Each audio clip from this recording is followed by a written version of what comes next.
तो राम राम जी। आप सभी को पता ही है भाई, महाकुंभ का मेला चालू है और वहाँ से बहुत से बाबा लड़कियां वायरल हो चुके हैं। ऐसे ही एक बाबा हैं IIT वाले बाबा। तो आज उनके बारे में पूरा सच जानते हैं, कौन है वो, कैसे कहाँ से आए हैं, कैसे क्या करते थे। चलो करते हैं वीडियो को स्टार्ट बिना किसी देरी के।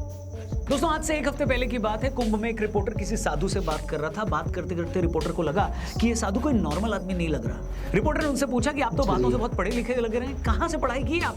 इस पर साधु का जवाब था IIT बॉम्बे से एरोस्पेस इंजीनियरिंग की है। ये सुनते ही रिपोर्टर सन्न रह गया। भाई IIT बॉम्बे मुंबई से वायरल होने लगा। ट्विटर से लेकर इंस्टा, यूट्यूब, फेसबुक, हर जगह सही बात है भाई, बहुत ज्यादा वायरल हो चुके हैं। धीरे धीरे पूरे देश दुनिया का मीडिया उनका इंटरव्यू लेने के लिए लाइन में लग गया। आज उस इंटरव्यू को सामने आए एक हफ्ते से ज्यादा हो चुका है, मगर एक हफ्ते बाद भी IIT बॉम्बे वाले बाबा पूरे इंटरनेट पर छाए हुए। ट्विटर और इंस्टा पर उनके नाम वायरल है भाई साहब। मेरे को दिन में पता नहीं कितने रील्स आती है। उनसे जुड़ी एक एक रील को लाखों व्यूज मिल रहे हैं। मतलब जिस शख्स को 10 दिन पहले तो कोई नहीं जानता था, वो सिर्फ 8-10 दिन में इतना पॉपुलर हो गया जितने पॉपुलर हजारों कंटेंट क्रिएटर्स कई सालों तक वीडियो बनाने के बाद भी पॉपुलर नहीं हुए। और IIT वाले बाबा इतने वायरल हुए हैं तो उनके पीछे एक नहीं बहुत सारे रीजंस हैं। उनकी पूरी कहानी किसी फिल्म की कहानी से ऐसा लगता है इम्तियाज अली की किसी कहानी को हम असल जिंदगी में जीते हुए किसी को देख रहे हो। मतलब हाँ, जैसे यार फिल्मों में जैसे धोखा मिल जाता है, वो कुछ बन जाता है, कुछ बन जाता है, बाद में उसके सामने आती है। पहले तो अपनी मेहनत और इंटेलिजेंस के दम पर भारत के सबसे बड़े इंजीनियरिंग कॉलेज में एडमिशन लेता है, फिर लाखों की नौकरी भी उसे मिल जाती है, फॉरेन चला जाता है, उसके पास हर वो चीज पाने का मौका होता है जिसका सपना आज हर एक यंग बच्चा देखता है। मगर एक दिन अचानक वो इस मायावी दुनिया को लात मारकर शिव की शरण में चला जाता है और इसी बात ने उन्हें रातों रात एक सनसनी बना दिया। धीरे धीरे मीडिया ने जब अभय सिंह का बैकग्राउंड चेक करना शुरू किया तो लोग हैरान हो गए। पता लगा कि वो हरियाणा के झज्जर के एक छोटे से गांव से आते थे। वो ग्रेवाल गोत्र के जाट बचपन से पढ़ाई में तेज थे। घर वाले IIT की कोचिंग के लिए कोटा भेजना चाहते थे, मगर वो दिल्ली जाना चाहते थे। अभय ने IIT का एग्जाम क्रैक कर लिया। पहले IIT बॉम्बे से एरोस्पेस इंजीनियरिंग में BTech की डिग्री ली, फिर डिजाइनिंग में मास्टर्स की भी डिग्री ले ली। अभय सिंह की छोटी बहन कनाडा में रहती थी, वो कनाडा नौकरी करने चले गए। कनाडा जाकर उन्होंने एरोप्लेन बनाने वाली कंपनी में काम किया। 3 लाख रुपए उनको सैलरी भी मिलने लगी हर महीने की। जिस टाइम वो कनाडा में नौकरी कर रहे थे तभी लॉकडाउन लग गया। अभय सिंह घर में कैद हो गए। उनका शुरू से ही आध्यात्म में इंटरेस्ट था। लॉकडाउन के टाइम उन्हें अपने और जिंदगी के बारे में सोचने का और ज्यादा मौका मिला, वक्त मिला। तब तक उनका कनाडा में अपनी जॉब से मन उठ चुका था। लॉकडाउन खत्म होने के बाद वो भारत आ गए। भारत आकर लॉकडाउन में यार बहुत से रोजगार भी चले गए, बहुतों का मन भी चेंज हो गया। तक कई जगह घूमने गए।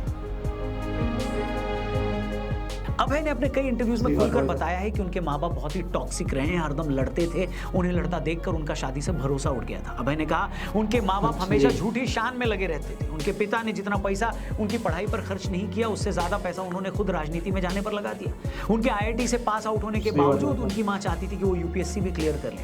अभय ने अपनी माँ से कहा कि मेरा मन नहीं है UPSC क्लियर करने का, कलेक्टर बनने का। तो उनकी माँ ने कहा तुम नौकरी ज्वाइन मत करना, बस UPSC क्लियर कर लो। अभय ने कहा कि उनकी माँ को सोसाइटी में बस ये दिखाना था कि उनकी लड़की ने क्लियर कर ले, कि तेरे को मर्जी है नौकरी करनी, कोई लेना देना नहीं था। अभय सिंह ने अपने कई इंटरव्यूज में अपने माँ बाप को खुलकर कोसा है।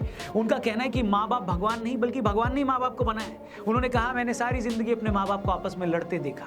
मैंने उन्हें इतना लड़ते देखा कि मेरा शादी से भरोसा ही उठ गया। इसलिए मैंने डिसाइड किया कि मैं कभी शादी नहीं करूंगा। अभय कई बार बोल चुके हैं, मगर उनके माँ बाप हमेशा शादी को लेकर उनके पीछे पड़े रहते थे। जब वो उन्हें ज्यादा परेशान करने लगे तो एक दिन उन्होंने पहले वो घर वालों से फोन पर बात भी करते थे, लेकिन पिछले 11 महीने पहले उन्होंने घर वालों को फोन पर भी ब्लॉक कर दिया। अपने माँ बाप के झगड़ों से अभय इतना परेशान हो गए कि बाद में उन्होंने इस पर एक शॉर्ट फिल्म भी बनाई। जिस टाइम वो फिल्म बना रहे थे उस दौरान उनकी गर्लफ्रेंड हुआ करती थी। वो 4 साल तक उसके साथ रहे, मगर फिल्म बनाने के टाइम वो ट्रॉमा में चले गए। उनकी गर्लफ्रेंड को लेकर भी उनकी फीलिंग्स खत्म हो गई। उन्होंने ये बात अपनी गर्लफ्रेंड को भी बता दी कि मुझे तुम्हें लेकर कोई फीलिंग नहीं रही। इसके बाद अभय सिंह जिंदगी का मकसद साधु सन्यासियों की शरण में गए। उन्होंने बताया काफी समय तक वो सदगुरु के ईशा फाउंडेशन आश्रम कोयम्बटूर में भी रुके और वहां पर साधना की। इसके अलावा भी अलग अलग जाकर उन्होंने अपनी साधना और तपस्या पूरी करी, क्योंकि ऐसे तो पहुंचे हुए साधु महात्मा किसी को शिक्षा देते नहीं है। वहां जाकर उन्हें अपनी सिंसियरिटी साबित करनी होती है। ये दिखाना होता है कि वो सच में अपनी धुन के पक्के हैं, उनकी नीयत साफ है और वो सचमुच कुछ सीखने के लिए निकले। अभय सिंह ने जब ये परीक्षा पास की तो उन्हें सन्यासी का नाम दे दिया गया। शिव की शरण में जाते ही उन्हें जिंदगी का मकसद मिल गया। अब होता क्या है ना कि जब एक थोड़ा कम पढ़ा लिखा बाबा बनने आदमी में संत स्पिरिचुअलिटी महात्मा। के आध्यात्म के रास्ते पर जाता है तो लोग क्या कहते हैं, अरे तो बेरोजगार था, नशेड़ी था, इसलिए धर्म कर्म में चला गया, पढ़े लिखे लोग ये सब नहीं करते। लेकिन जब एक आईआईटी ग्रेजुएट या आईआईटी बॉम्बे से एरोस्पेस इंजीनियरिंग पढ़ा 3 लाख शख्स की नौकरी छोड़ प्रारब्ध के आया और भाई तत्व साहब की ये। बात करे, शिव के सत्य होने की बात करे, तो आप उसे हवा में खारिज तो नहीं कर सकते ना।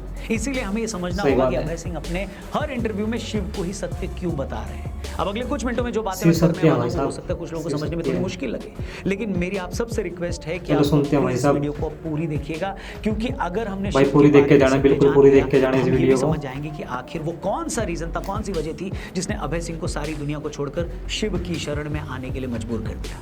हम ये भी जान जाएंगे कि उन्हें शिव की शरण में आकर क्यों शब्द शांति है। मिली, कैसे शांति मिली। तो दोस्तों बात यह है कि शाम सनातन सदा- परंपरा में सदा शिव शिव। को परम ब्रह्म माना गया है। मतलब ये सारी सृष्टि सही उन्हीं बात। पर टिकी है। वो न तो जन्म लेते हैं और न ही उनकी मृत्यु होती है, इसीलिए शिव को शाश्वत और अनंत माना गया है। अब आप और हम जिस दुनिया में रह रहे हैं ये जो तो कभी न नश्वर, मरे, जो ये आज कभी- है कल जिसका नहीं, कभी अंत न लेकिन हो। शिव सत्य है।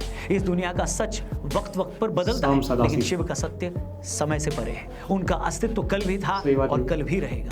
शिव को इसीलिए महाकाल भी कहा जाता है क्योंकि वो काल से परे है। महाकाल। अब इन्हीं शिव को आदि गुरु कालों भी के कहा काल, जाता है। महाकाल। मतलब उन्होंने न सिर्फ ये सारी दुनिया बनाई बल्कि वो इस दुनिया को चला भी रहे हैं। दुनिया की हर चीज में उन्हीं की ऊर्जा है और इस दुनिया को बचाने वाले बात भी है। वही हैं। मतलब वो ही इस दुनिया के फाउंडर भी हैं, सीईओ भी हैं और सीओओ भी वही हैं। हमारे योग शास्त्र में कहा गया है सभी कि वही है भूमि भाई। जागरण का आधार भी शिव ही है।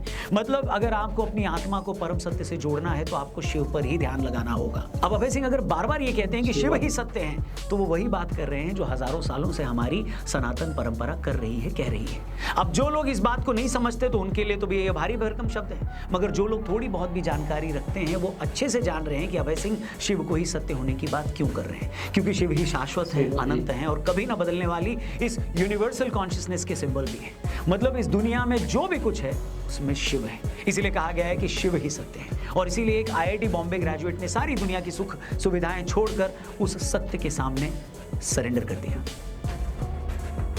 सही है। तो भाई अगर यार आपको पता ही चल गया होगा यार ये आईआईटी वाले बाबा का बैकग्राउंड क्या है। जज्जर गांव से थे, से हरियाणा से, और इन्होंने कनाडा में 3 लाख की नौकरी को छोड़कर ये भगवान का रास्ता चुना था, क्योंकि घर में बहुत ज़्यादा लड़ाई होती थी इसी वजह से। अगर आपको ये अच्छी लगी हो तो वीडियो, अगर ऐसी नॉलेज जानने के लिए हमारे चैनल को सब्सक्राइब कर लेना।